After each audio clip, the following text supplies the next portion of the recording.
दोस्तों आज मैं आपको बताऊंगा कि डायबिटीज़ के अंदर यूरिन में क्या क्या बदलाव आते हैं, उसी के बारे में आज हम लोग जानेंगे।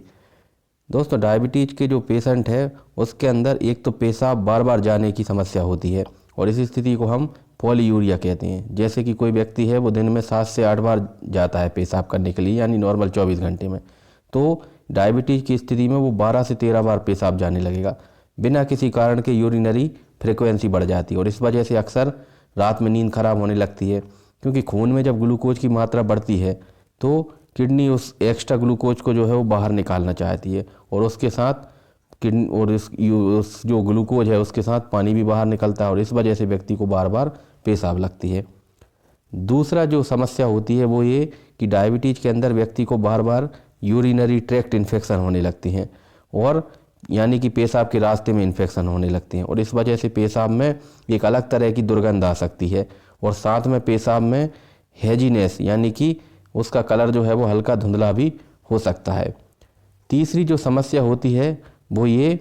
कि जो है वो व्यक्ति जो जब पेशाब करके आता है तो उस जगह पर जो है वो चींटी लगने लगती हैं। ऐसा उसके जो है वो व्यक्ति के अंडरवियर में भी चींटियाँ लग सकती हैं, या फिर वो टॉयलेट को अगर उसने ठीक से फ्लश नहीं किया है तो वहाँ पर चींटियाँ लग सकती हैं। और कई बार तो ऐसा होता है कि इसी लक्षण की वजह से जो है वो मरीज को डायबिटीज़ का पता लगता है। और ऐसा अक्सर तब होता है जब हमारे खून में जो है वो ग्लूकोज 180 मिलीग्राम पर डेसीलीटर से ज़्यादा हो जाता है, जिसे हम रीनल थ्रेशोल्ड बोलते हैं। इससे ज़्यादा होने पर पेशाब में ग्लूकोज जाने लगता है। चौथी जो समस्या होती है कि डायबिटीज़ के रोगी के जो पेशाब में फ्रूटी स्मेल आने लगती है, यानी फ्रूट फल के समान जो है वो स्मेल आने लगती है। ऐसा इसलिए होता है क्योंकि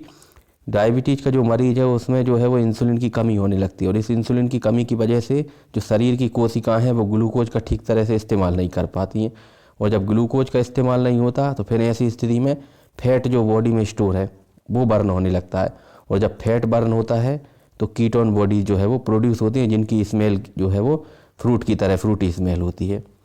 फिर एक फंगल इन्फेक्शन जिसे हम कैंडिडा बोलते हैं वो इन्फेक्शन भी हो सकता है यूरिन में और जिसकी वजह से यूरिन में धुंधलापन यानी कि हेजीनेस आ सकती है। अगला लक्षण जो है वो है यूरिनरी अर्जेंसी, यानी व्यक्ति को बार बार जो है वो पेशाब लगने की समस्या हो सकती है। ऐसा इसलिए होता है क्योंकि जो डायबिटीज़ के रोगी की जो है जो यूरिनरी ब्लैडर होता है उसकी मसल्स ठीक से काम नहीं करती हैं और साथ में जो ब्लड वेसल्स होती हैं वो भी सक्रिय हो जाती है, नैरो हो जाती हैं और जो लगभग 50 से 60% जो पेशेंट होते हैं उनको अक्सर जो है वो पेशाब करने की जल्दबाजी रहती है, अर्जेंसी रहती है और कई बार तो कपड़ों में ही पेशाब निकल जाती है या फिर बूंद बूंद करके ड्रिबलिंग होती है पेशाब की और ऐसा लगता है कि पेशाब करने के बाद भी जो है वो अभी भी उनका यूरिनरी ब्लैडर पूरी तरह से खाली नहीं हुआ है, यानी कि पेशाब उसके अंदर रह जाती है, जिसे हम post void residual urine volume बोलते हैं। इसे हम अल्ट्रासोनोग्राफी में देख सकते हैं। फिर अगला लक्षण है कि बार बार यूरिनरी ट्रैक्ट इन्फेक्शन होता है और इसकी वजह से जो है एक मेल है उसमें जो है वो पेनिस के अंदर दर्द हो सकता है और पेशाब करते समय बहुत तेज जलन भी हो सकती है। तो अब यूरिन के अंदर जब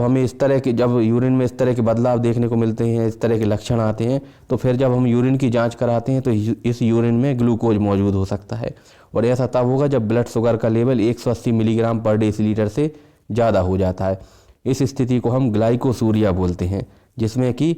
यूरिन के अंदर ग्लूकोज जाने लगता है।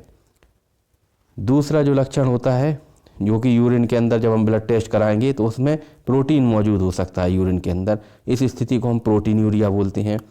ऐसा इसलिए होता है क्योंकि एक व्यक्ति है जिसको 5 से 6 साल 7 साल 10 साल हो गए हैं डायबिटीज़ होते हुए और उसकी शुगर कंट्रोल में नहीं है या फिर उसे डायबिटीज़ के बारे में पता ही नहीं है, तो ऐसी स्थिति में व्यक्ति की किडनी डैमेज होने लगती है। जब भी किडनी डैमेज होती हैं तो यूरिन के रास्ते प्रोटीन निकलने लगता है या फिर यूरिनरी ट्रैक्ट इन्फेक्शन भी हो सकता है, उसमें भी जो है वो प्रोटीन यूरिन के अंदर मिल सकता है। फिर अगला टेस्ट हम करते हैं, यूरिन के अंदर कीटोन बॉडीज देखते हैं।